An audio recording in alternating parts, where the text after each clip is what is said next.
12:05 to 12:20 మధ్యలో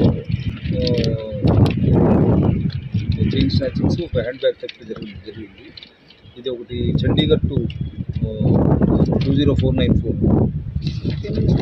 Chandigarh to Madurai. అంతకుముందు Howrah to Bengaluru ఒకటి ట్రైన్ రిపోర్ట్ దాని జరిగింది. నేరం జరిగింది ఈ సిగ్నల్ దగ్గర.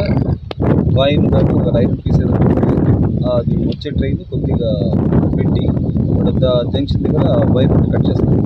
దాని దగ్గర ఈ సిగ్నల్ ట్యాంపర్ అయ్యి కొద్ది స్లో అయిపోయింది. Train next train green orange light చూసుకొని నెక్స్ట్ ట్రైన్ కొద్ది స్లోగా అవడం జరిగింది. ఆ ట్రైన్ వచ్చేసి చండీగఢ్ టు మదురై 20494 ట్రైన్. భాగంగా దాంట్లో ఆగిన వెంటనే అక్కడ అఫెండర్స్ లోపల బయట తింటున్నారు. బయట లోపల అఫెండర్స్ సో